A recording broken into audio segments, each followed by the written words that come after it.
How do you stay happy when your life isn't where you want it to be? How do you feel grateful and satisfied for where you are right now while you're still working towards something more? And maybe most importantly, how do you know if you're on the right path or if it's time to adjust and try something different? How do you know if these obstacles are to help you grow or signs that you aren't headed in the right direction? I'll share some tips on how to get those answers and practical ways to reassess where you're at and where you're going. This podcast is about simple changes to create more calm and peace in your life. You don't have to feel overwhelmed and overhaul your whole life all at once. Just a few small changes, and you can stop dreaming of your better life and begin to live it. Welcome back, my friends, or welcome for the first time.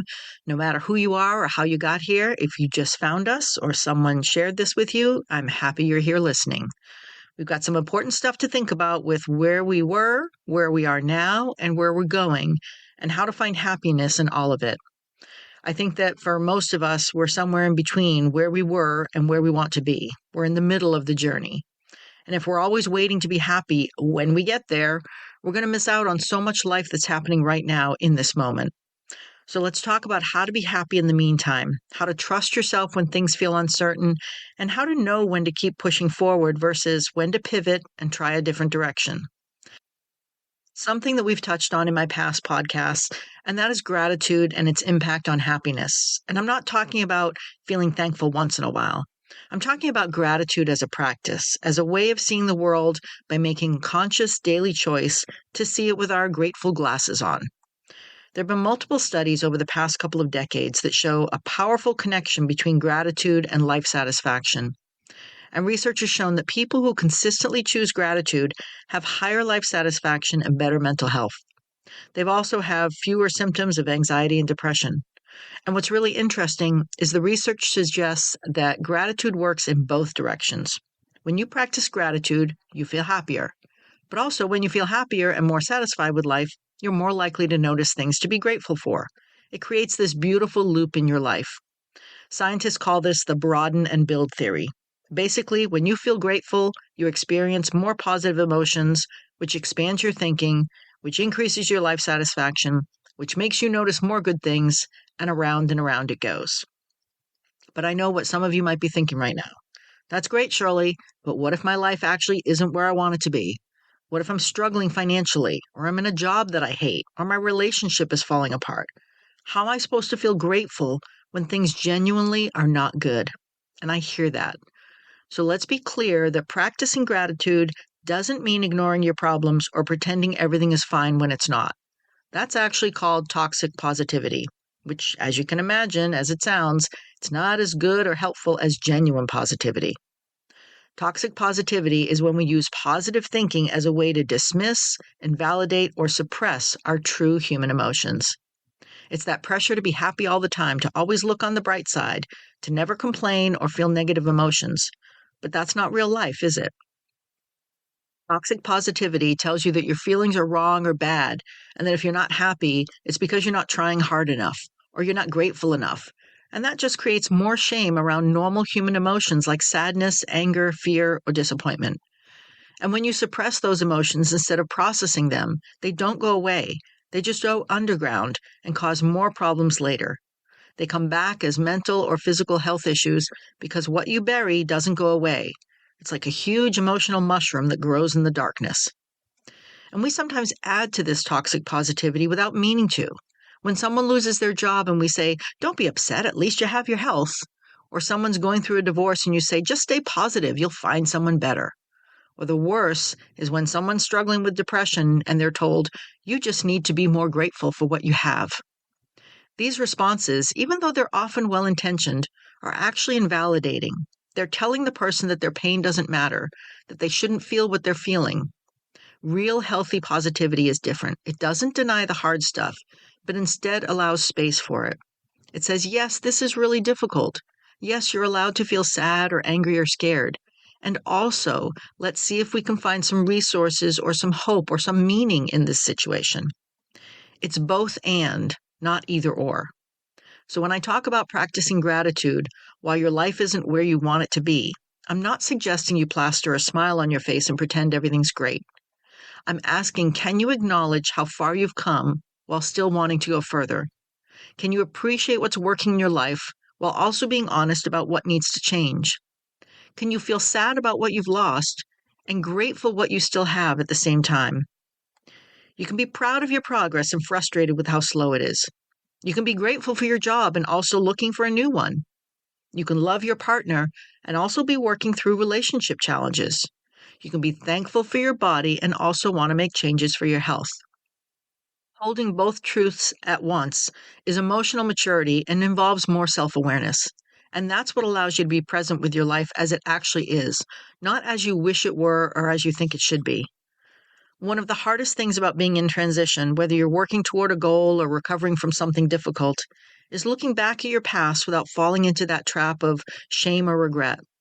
Because when we look back, so many of us immediately go to, why did I waste so much time? Or why did I put up with that for so long? Or I should have known better. But there's another way of looking at that. What if everything you went through was necessary to get to you to where you are right now? What if those hard experiences weren't wasted time, but actually building something in you that you needed to get here and to get you ready for the next step? I think about my own life, and there were years where I was questioning where I was at. I was in situations that weren't good for me. I was making choices that I wouldn't make now. But looking back, I can see that I was doing the best I could with the awareness and the resources I had at the time. And every single experience, even the painful ones, taught me something that I needed to learn to make me stronger today, to make me more solid in myself. So when you reflect on how far you've come, try to do it with compassion. Try to look at your past self the way you would look at a good friend who is struggling. You wouldn't judge them harshly. You'd probably say, you were doing your best, and look how strong you've become. And if you're struggling with this still, here's a reflection exercise you can try. Think about where you were 1 year ago, or 5 years ago, or whenever it is that feels relevant. Now write down 3 specific things that are better now than they were then. Not in comparison to where you want to be eventually, but just better than they were. And then for each one of these improvements, acknowledge and thank yourself for what you had to do to go through to get there. Because the you that exists today, maybe not the completed you, but the stronger you, the wiser you, the more capable you, exists because of what you went through. So really sit in that and appreciate yourself for that. Now, let me share something else from research that could be helpful. There's this concept called the happiness set point or hedonic adaptation. Basically, scientists have found that most people have a baseline of happiness that they tend to return to, even after major positive or negative events. The study looked at lottery winners and also at people who had become paralyzed in accidents. And what they found was that after about a year, both groups had largely returned to their baseline happiness levels. The lottery winners weren't more happy as you'd expect, and the people who had experienced major injuries were even happier than you'd expect. Now, this used to be seen as pretty depressing news because it seemed to suggest that nothing you do really changes how happy you are. You're just stuck at whatever happiness level you're born with. But more recent research has actually challenged that idea. First, they found that your baseline isn't fixed, that you can change it. Second, they found that different people adapt to life changes at very different rates. Some people bounce back quickly, while others show lasting changes in their happiness levels. So even if happiness doesn't always come easily to you, even if you feel like you have to work harder at it than some people do, you're not stuck. Change is possible, but it's probably going to come from intentional practices and choices, a little bit of work on your part. Now, let's talk about those times when it feels like the universe is actively working against you. You're trying so hard to move forward, but you keep hitting obstacles. You take 1 step forward and 2 steps back, and you start to wonder if you're on the wrong path entirely, or if you're just cursed, which you're not. We've all been there. And it's one of the most confusing places to be because you don't know whether to keep pushing through or whether to read those obstacles as signs that you should change direction. So how do you know which it is? Well, first of all, obstacles and challenges are going to be part of any path. There's no journey to anything worthwhile that doesn't involve some difficulty. The question isn't whether you're facing resistance. The question is what kind of resistance you're facing. And there's 2 types. The first type is the resistance that comes from growth. This is the discomfort of stretching yourself, of doing something new, of pushing past your comfort zone. It's the resistance you feel when you're learning a new skill or you're in that awkward beginner phase. It's the vulnerability of putting yourself out there. It's the fear that comes up when you're doing something that matters to you. And usually, if you keep going, you break through to the other side and things get easier. The second type of resistance is the resistance that comes from being misaligned. This is when you're trying to force something that fundamentally doesn't fit. It's when you're pushing yourself to want something that you don't actually want or to be someone you're not. This resistance doesn't get better with time. In fact, it gets worse. It drains your energy and makes you feel disconnected from yourself because you're not staying true to your authentic self. So, how do you tell the difference? Here's some questions to ask yourself. First, when you imagine having achieved this goal, do you feel energized or relieved? Or if it gives you relief from doing something that you hate, that might be a sign of misalignment. But if achieving it excites you, even though the path is hard, that's growth resistance. Second, are you learning and growing from these challenges, or are you just enduring them? Growth resistance teaches you things. It builds skills, it gives you insight, and you become more capable. Misalignment resistance just wears you down without giving you anything in return. Third, does this path require me to deny or hide parts of who I am? If you're having to constantly act like someone you're not, that's definitely misalignment. But if you're being challenged to become a better version of yourself without giving up the true you, that's growth. And finally, are you still curious about where this is leading, or have you lost all interest? Curiosity is a great sign that you're on the right path, even if it's difficult. But when you've completely lost interest and you're just going through the motions, that might be a sign it's time to pivot. And speaking of pivoting, how do you actually change direction when you realize something isn't working? One of the biggest obstacles is the sunk cost fallacy. And this is the idea that because you've already invested so much time, energy, or money into something, you have to keep going. You think, well, I've already spent 5 years on this path. I can't change now. Or, I've already told everyone this is what I'm doing. What will they think if I quit? But when you think about it, the time you've already spent is gone no matter what you do next. So the real question is, what do you want to do with your time from this point going forward? And I know that sometimes changing course feels like failure. It feels like you're admitting defeat or that you've wasted time. But changing course isn't failure. It's you paying attention to reality and making an informed decision. It's you trusting yourself enough to acknowledge when something isn't working. I mean, if you're driving somewhere and you realize you're on the wrong road, do you just keep driving that direction just because you've come so far? Of course not. You turn around and take a different route. That's not failure, that's navigation. So think of these course corrections as navigation for your life. So let's get practical. What can you actually do today to start feeling more satisfied with where you are while still moving toward where you want to be? First, start a daily reflection practice. Not when you feel like it, not when you remember, but daily. Be consistent. Doesn't have to be long, just 5 minutes maybe before bed. Ask yourself these 3 questions.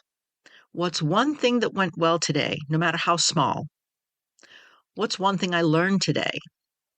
What's one thing I can do tomorrow, even slightly, to move in the direction I want to go? This practice trains your brain to notice progress and possibility, even on hard days. Because there's always something that went well. There's always something you learned. There's always something you can do tomorrow. Second, create proof of progress reminders. These are tangible things you can look at when you're feeling discouraged. Maybe it's a journal where you write down your wins, no matter how small. Maybe it's photos that show your progress. Maybe it's a list of skills you've learned or challenges you've overcome. While you're in the middle of a journey, it's so easy to only see how far you still have to go. But these reminders help to see how far you've come, so you can continue to thank yourself and appreciate your dedication to yourself. Third, practice satisfaction in the present moment. And this is different from gratitude, although they're very much related. Satisfaction means noticing what's good right now, in this moment, without waiting for anything to change. It might be as simple as appreciating the coffee you're drinking, or the fact that you're warm and safe right now, or the way the light looks coming through the window. Again, this isn't about pretending that everything is perfect. It's about acknowledging that even when life is hard, even when you're working toward change, there's still moments of goodness available to you right now. And trust me, the more you do this, the easier it gets because your brain will start seeing the goodness more automatically. Fourth is to get comfortable with uncertainty, because honestly, you might never be 100% certain that you're on the right path. You might always wonder if you should be doing something different. And if you wait for certainty before you can be happy, you might be waiting forever. Instead, try thinking of yourself and your life as an experiment. You're trying something and seeing what happens. You're gathering data about what works and what doesn't. And you can always adjust your course based on what you learn. And finally, be willing to redefine what success looks like. Maybe success isn't reaching some specific destination. Maybe success is more about showing up consistently. It's about learning and growing. Maybe it's just being kind to yourself through the hard parts, and that in itself is huge. We often see these internal rules of what we have to achieve, and then we torture ourselves when we don't hit those exact marks. But life is messy and nonlinear, and sometimes the most important growth happens when things don't go according to plan, and that messy middle is where the magic happens. Episode 36 talks more about this if it helps. Learning to trust yourself is probably the most important skill you can develop. Not trusting that you'll always make perfect decisions, because guess what? You won't. Not trusting that everything will work out exactly how you planned, because again, it won't. But trusting that no matter what happens, you'll figure it out. You'll adapt and learn, survive and grow, because you've already proven this. Think about all the times in your life when you thought you couldn't handle something, and yet you did. You've survived 100% of your worst days so far. You've already demonstrated your resilience and capability more times than you probably realize. So when you're in that place of uncertainty, when you're wondering if you're on the right path, when you're trying to figure out how to be happy while also striving for more, trust that you have everything you need within you to navigate this.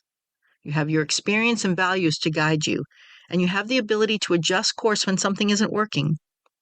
These reminders will help find that trust in yourself again, that knowledge that even when things are uncertain or difficult, you have what it takes to handle it. And then do one small thing, just one, that moves you in that direction you want to go. Not a huge thing, not a complete life overhaul, but what we're always talking about here. Just one small action that aligns with who you're becoming. What we keep talking about here with happiness and satisfaction and creating the life you want, it's not about massive, drastic changes all at once. It's about small, consistent choices repeated over time. It's about being present where you are while also moving forward. It's about treating yourself with compassion while also challenging yourself to grow. You don't have to have it all figured out, and I don't care how it looks on the outside, none of us have it all figured out. You don't have to be certain. You just have to keep showing up, keep learning, keep adjusting, and keep trusting that you're exactly where you need to be right now, even as you work towards something more. Thank you for being here today. Thank you for showing up for yourself. Thank you for having the courage to be in this in-between space, this place of becoming. It's not easy, but it's where all the real growth happens.